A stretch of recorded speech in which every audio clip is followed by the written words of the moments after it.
Hello, guys. Welcome to the current affairs session where I'll be discussing all of the important topics that are necessary for UPSC, be it prelims or be it mains. So I'll be discussing all of the things. And so let's start with this current affairs session without any further ado. Right. Firstly, we have today we'll be discussing the paper 12th June 2026. Right.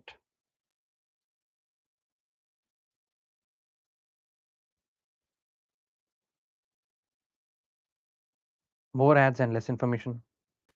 Day by day, I think the politics is increasing, the ads are increasing, and the actual information in the newspapers is actually decreasing.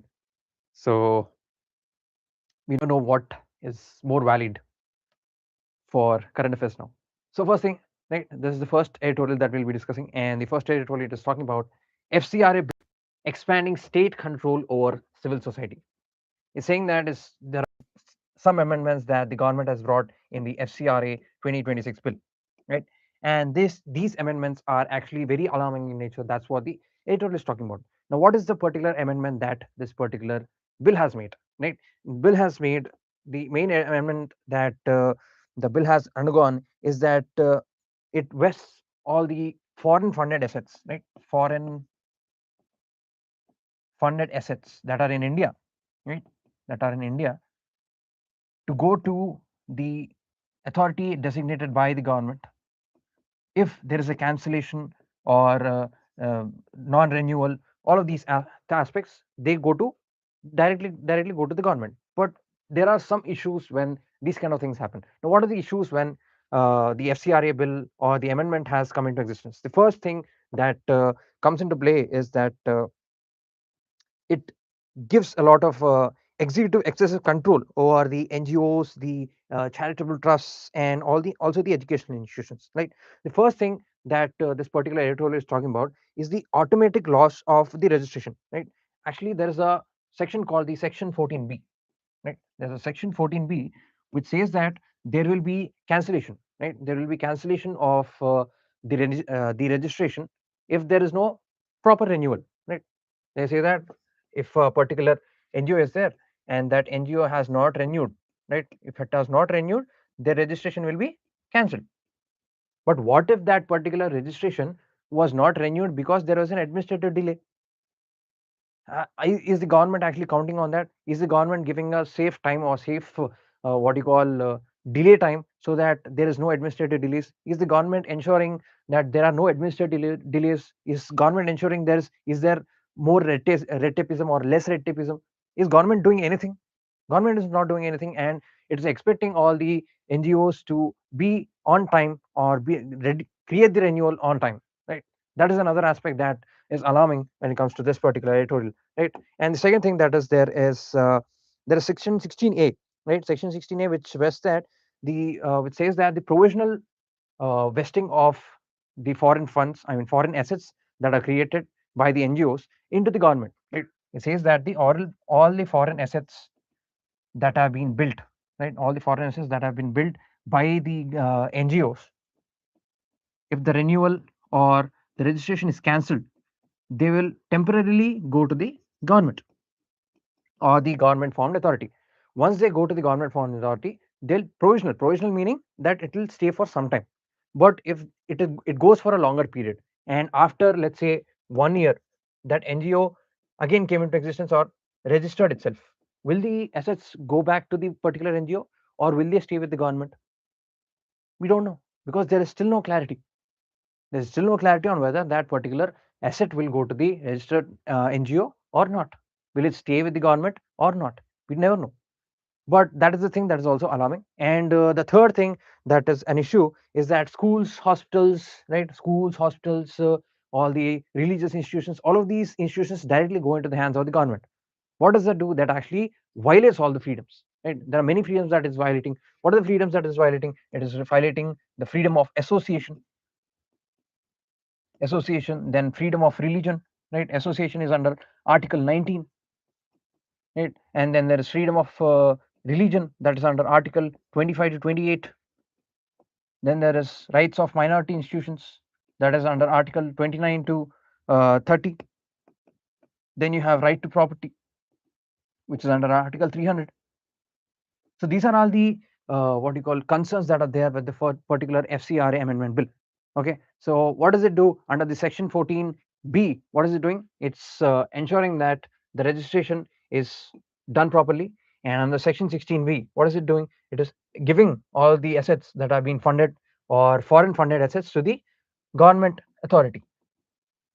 Thereby, it is creating what you call an issue between the NGOs and also the government authorities, creating a tussle, right? What does a tussle do? It will ensure that there is no particular welfare is happening. What do NGOs do?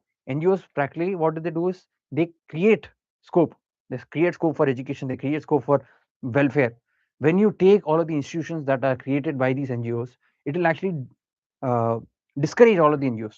NGOs will be discouraged from doing all of these or doing all of the welfare activities. That is another problem that is there with this particular amendment, right?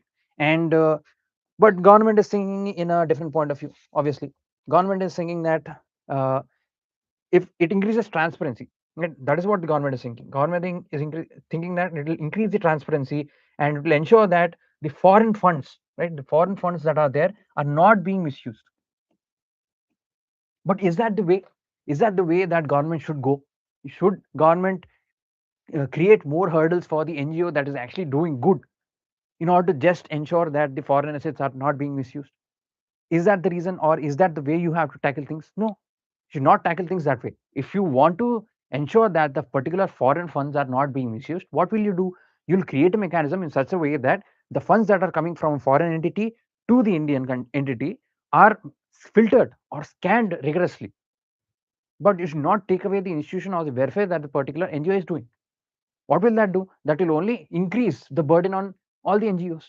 Right? Let's say a particular NGO is that it has nearly funded hundreds of thousands of institutions, right? And due to some reason or due to some administrative delay, there is a registration problem. As the clauses in this particular amendment bill are very vague in nature, what will happen? That particular NGO will be registered and will be cancelled. Its registration will be cancelled. As the registration is cancelled, what will happen? All the 100 assets that the NGO has built will go to the government. If the government doesn't take care of it properly, what will happen? All the people that are dependent on those institutions will fall on the roads. I don't think that is a uh, good manner, right, or a good way to tackle things, which would ensure that the government is actually doing something, right? That is another thing that the government is actually thinking about, right? And so that is all about this particular editorial. Right? You can use this particular editorial in GS2 in governance, and you can use it on in GS4 as well, right? Ethics paper. These are the two places where you can use this particular editorial. Then you have in implementation complete, but workers still vulnerable. Right? It's talking about how the implementation is complete, but the workers are still vulnerable, meaning that it's talking about the labor codes. Right? Recently, the government of India has consolidated nearly 29 labor codes. It has consolidated nearly 29 labor codes and formed 4 labor codes. What are the 4 labor codes that government has made? The 4 labor codes that government has made as the Code of Wages Act, Code of Wages Act. Then you have uh, Industrial Relations Code, Industrial Relations Code. Then you have the code on social security, and finally, I think there's a code on occupational safety. Right? There's a code on occupational safety. These are all the codes that the government has actually brought in. Right now, through this particular labor codes, government is trying to tackle many things that are actually coming into play, like gig workers or temporary employment or the insurance or the safety of all of the gig workers. These are the things that government is trying to tackle through these 4 codes. Now, the article is saying that while you are bringing in these codes, while you're doing everything you can, I don't think the implementation, right, while the implementation is complete, but still the workers or the people who are actually dependent on these codes are very vulnerable. Now, why are they very vulnerable? The reason they are vulnerable is because of, first, there's this thing called fixed fixed term employment, right? It's talking about fixed term employment. FT is nothing but where a person, right, a person who is actually working will be working for a fixed term and not for a permanent job. What will that create? What will that create when there is a fixed term? Meaning that, let's say a particular gig person is there, gig worker is there, let's say an Uber rider is there, or a Zomato or a Swiggy rider is there, right? All of these people are there, and they actually go to that particular company and say that I want to get employed. And they'll say that yes, you can get employed, you can do whatever you want, but for a fixed term. Meaning that, let's say they say for 40 days, we'll give you employment for 40 days. For that 40 days, that particular person will be very happy because that person has employment and that person will be able to survive. But what happens after that 40 days? Will they be in that particular job? Will they be able to continue? Will the company still keep them? No one knows, right? While the economy is still dependent on gig workers, you cannot keep fixed term employment. When you keep fixed term employment, what will happen? It will increase the amount of insecurity in jobs. More people will be insecure. It India needs jobs, India needs security. When India needs security, what should we do? We should ensure that the people of India also feel secure. When people of India do not feel secure, what will they do? They'll always be struggling in insecurity, moving from one job to another job, which leads to lack of skill formation. Let's say a gig worker is there, and that gig worker works for 40 days and he earns that money. While that person earns that money, he obviously will not develop any skill because he's constantly in this particular area where he's thinking whether I'll have a job or not. If that particular person had security, they would focus more on skills. They'll think that at least I have security now. Now I want to grow. Only then they'll go into skills. If they do not have any security, what will they do? They'll stop forgetting all the skills. They'll only focus on whether they have a job or not. So they'll be moving from one job to another job, but they'll not have security and they'll not be skills. What will that lead to? That lead to reduced or wastage of demographic dividend. Our demographic dividend is nearly 29.2, and our total fertility rate is decreasing. It is 1.9. The replacement rate is 2.1, meaning that after some point, all the uh, what you call uh, young people or the young population will start to reduce. We have to capitalize all the young population right now. Otherwise, what will happen? At one point, nearly in 2050, I guess majority of the population will be old people and young population will be very low. And obviously, the economic or the GDP growth will also stop. As all of this is stopping, what will happen? It will ensure that nothing is working properly. That is the thing that we need to keep in mind, right? So that is on one aspect of this particular bill. And the second aspect is that it is talking about how wage rules do not define any floor wage. Right? Floor wage is the wage. Wage rules do not define any floor wage. They do not define any floor wage. What is floor wage? Floor wage is nothing but where government says that this is the floor under which you cannot set a wage. For example, let's say 100 rupees per hour. A company cannot say that I'll set the hourly wage at 80 rupees because the floor wage is 100 rupees. Right? That is the floor wage. That is the bottom that a person can go through. I mean, a company can go through. Then there is a minimum wage. Minimum wage means the minimum that a person should pay is 200 rupees per hour. Right? They should not go below 100, but they can go below 200. That is called minimum wage. According to these laws, there is no proper what you call mechanism to calculate the floor wage. If there is no proper mechanism to calculate the floor wage, what will happen? Obviously, governments or the particular companies will set in such a way that they will not work properly. That is another aspect that is troubling in this particular what you call amendment or this particular what you call implementation of this particular laws. And the third thing that is there is gender bias in wage. Right? There is high amount of gender bias in wage, meaning that whenever they are calculating a wage, they'll focus on what? They'll focus on uh, calculation rate. And based on the calculation rate, they'll focus on how they'll put 1x for male, 0.8x for female, and less than that for a child. Right? Whenever they are working or whenever they're calculating wages, they'll ensure that they're calculating in this manner. And this manner is mainly based on consumption. Based on the consumption, they are calculating. And in this calculation, there is high amount of gender disparity. If you actually see, for a man, it is 1x times, but for a female it is 0.8x times, meaning that a female would get lower wages based on consumption when compared to male. What does that do? What does that increase empowerment of women?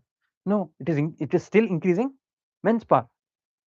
Is that good for Indian society? Obviously no, because for India to drive well, both engines should work, and one engine is men and the other engine is women. Both engines should work properly, otherwise it will not run properly.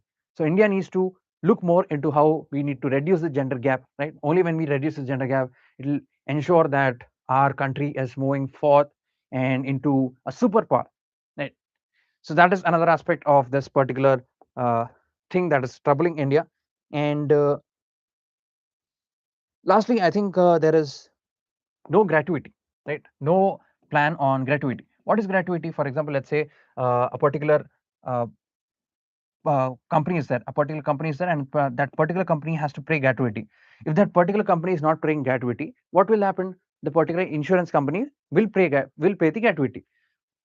Now, the problem here is that there is no particular way or no particular what do you call plan to show how the insurance companies should work, who will contribute to the gratuity, and how a person can claim.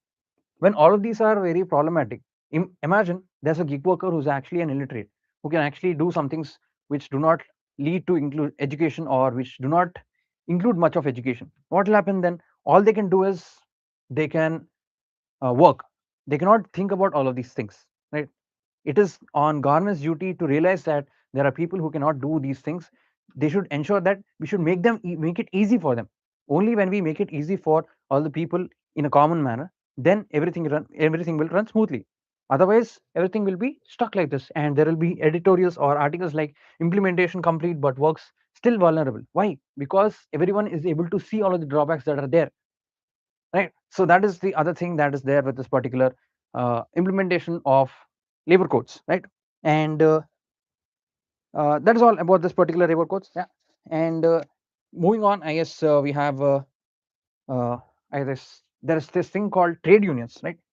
Trade unions. It's talking about trade unions where trade unions can actually form, right? Trade unions can actually form, but they need 30% of the membership for recognition, right? They need 30% of the members for recognition. Only when there is 30% member of the 30% of the membership for recognition, only then they'll be able to bargain. But if you need to remember is that not every trade union will have 30% membership. There might be some small trade unions might be there. What happens if small trade unions are there and they do not have 30% of the membership? What will happen? They will lose the power to bargain, and bargaining will become very difficult. At the end of the day, it is also their right. It is also their right to bargain. But what you need to understand is that under the constitution, right to formation, or association of trade unions, or all of these is a right. But recognition of a trade union or an association is not a right. But we have to make it a right. Until unless we recognize them as separate entities, we'll not be able to help them or what you call settle things, right? Until unless we recognize them or understand that their problem is there, we'll not be able to settle things. Then only there'll be an institution, or then they'll only be considered as a union, right?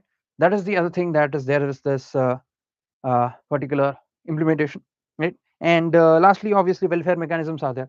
While there is the occupational safety bill, right? While there is the occupational safety bill, it does not implement how there is house facilities for people, house facilities, or what do you call health facilities. All of these facilities are not provided very well in that particular bill. So these are all the drawbacks that are present in the labor codes, including the Code of Wages Act, Industrial Relations Act, and all the other acts, right? All the 4 acts that are there, right? So those are all the drawbacks that are present in this particular implementation, right? One of the codes: Code of Wages Act, Industrial Relations Code, Code of Social Security, and Occupational Safety, Health, and Working Conditions. These are the drawbacks of this particular uh, implementation, right? And you can actually use this particular editorial again in economy, and you can use it in social issues, and you can use it in governance. Economy, you can use it in, yeah, GS3. Social issues in GS1. Governance in GS2. These are the three places where you can use this particular editorial, right? Take this information, right? Collect all of the drawbacks of all of the implementation codes or the labor codes and look at it, right? Lastly, we have, should India incentivize bigger families, right? It's talking about how India should incentivize bigger families or not. Now, currently, as I told you, our total fertility rate is less than 2.1, meaning that the TFR of India is 1.9. Now, what is total fertility rate? Total fertility rate is nothing but a rate where average, right, average number of children a woman can bear in her entire, or what you call, lifetime, entire lifetime. That is nothing but total fertility rate. Now, why are some what do you call? Now, what is the thing? What is TFR? TFR, as I told you, TFR is nothing but the total fertility rate, where it is the nothing but the birthing capacity of a woman in her lifetime. Now, India's total fertility rate is 1.9, and according to the globe, the replacement rate is 2.1, meaning that if the total fertility rate is less than 2.1, right? Let's say the total fertility rate is 2.1, meaning that even in the future, even in the long term, the population will stay stable. If the total fertility rate of that particular country is 2.1, then the population will stay stable for a longer period. If the total fertility rate is less than 2.1, right? If it is less than 2.1, then in the long term, the population will start to decrease. India's total fertility rate is 1.9, meaning that in the long term, India's population will obviously decrease. So that is why many states are starting to incentivize. They're starting to incentivize people. Why? Firstly, if we do not take care of everything, right? If we do not take care of all of the population, by 2050, nearly 1/5 of the population will be old population. I'm talking about old population, meaning that 60 or above. 60 or above population will be 1/5, and the other population will be old, meaning that they'll be near in the working age, but not in the prime age to contribute to the country. So it will be a huge burden on India, right? That is the first thing that is there in this particular editorial. Then you have how there is a delimitation problem, right? Obviously, whenever there is increase in population, whenever there is increase in population or decrease in population, what will happen? There will be a tussle, or there will be a problem when it comes to delimitation. States with higher amount of population will have higher amount of what? Power, political power. States with lower amount of population will have lower amount of political power. So incentivizing should also be in such a way that it is balancing all of the power. You should not only give all of the power to one country, and one state, and all of the power to another state, right? So other than that, you have how there are arguments against fertility, right? Arguments against increasing the bigger families. Right? What are the arguments against increasing bigger families? Right? The first thing is fertility cannot be controlled through policy. Why cannot the fertility cannot be controlled to the policy? The reason they cannot be controlled to the policy is because, let's say there's a wealthy family. There is a wealthy family, and then there's a poor family. If the government says for every extra child we'll give you 30 to 40,000 rupees, will the wealthy family be accepting? They'll think that no, I can earn 30 to 40,000. I don't need your 30 to 40,000 so that I can give a child. I don't think that is any way benefiting me. That's what the particular wealthy family will think. But what the poor family will think? The poor family will think, yes, I think we need the money right now, so let us make a child. So they'll make a child. So it will incentivize a poor family, but it will not incentivize a wealthy family. So that way, it is not actually working, right? That is another first thing that you need to keep in mind. And the second thing that you need to keep in mind is that there are many instances where the international experience is not working, right? Russia is there, Italy is there, Japan is there, Sweden is there. All of these countries are trying to incentivize. They are trying to incentivize or increase the population, or the increase the total fertility rate by various policies, but it's still not working. So if you actually see, I don't think that would work in India as well, right? So that is another thing. And the third thing that we need to keep in mind is that uh, fertility cannot be easily controlled by policy, right? Fertility cannot be easily controlled because uh, having children, having children is not only about money. Having children is about culture. Having children is about education. Having children is about empowerment, right? Let's say government says that have more children. What about women empowerment, right? What about women empowerment? Did they think? Did they say that we need to look after all of the women, all the bodily empowerment? Is it talking about all of these? No, it's not talking about all of these. What about culture? There might be some cultures where only one child or two child are important, not more than two. What about that particular culture? What about education? Many people think that now, as people are more educated, they think that not having a child is better. If you see, many types of new families are coming in. There is sink, there is dink. What is sink? Sink is nothing but single income, no child, right? And there is dink, where it's nothing but dual income, no child. What do they see? They see that instead of having a child and bearing a lot of burden, we would rather enjoy our income on ourselves. That is what they think, right? These are the things that are uh, that we have to tackle when it comes to increasing the fertility rate, right? First thing is increasing the incentives, right? Incentives will work for poor families but not will not work for wealthy families. Second one is that the international experience, yeah, international experience is not working. There are countries like Italy, Japan, Sweden where it is not working at all. Third thing is that fertility cannot be controlled only through incentives, because culture is there, education is there, empowerment is there. All of these aspects are also still there. And the fourth aspect is that India, I think India still has a large population. When India still has a large population, it shouldn't focus on whether we should increase population or not. What should it do? It should increase skill. It has high amount of demographic dividend. As I was saying, 29 point is the demographic dividend that India has. But should it focus on something long term, or should it focus on now? It should focus on now, because we have a right time, right? Right time is now always, right? India has the right time. India has everything to do. Instead of creating employment, instead of doing skill, instead of creating jobs, what is it doing? It is focusing on something that is long term. And it's okay, it's okay to have a long term plan, right? It's good, always good to have a long term plan, but at the end of the day, you should always be aware of what is happening now as well. Currently India is not doing anything to create jobs or create skills or encourage people to get more income. It's not doing anything. So even if the population rate is increased, what will happen if there is no jobs, if there is no skill, if there is no education, if there is no insurance, if there is no health? What will happen? People will be in debts, right? Obviously, we do not want people in debt, right? So that is another thing. So that is why government of India has to, what government of India has to do, it has to increase skills, it has to increase jobs, it has to better the health sector, it has to better the educational sector. Only when all of these will happen, people will think of planning more children, right? Let's say companies, let's say families there, right? And they know that, right? Let's say a family is there, X family is there, and they know that, they are very aware of the economy. They know that having a child, right? Having a child would nearly cost 2 to 3 crores of rupees. Right? The child is actually meaning that want to achieve. If the child wants to achieve everything that person wants, right?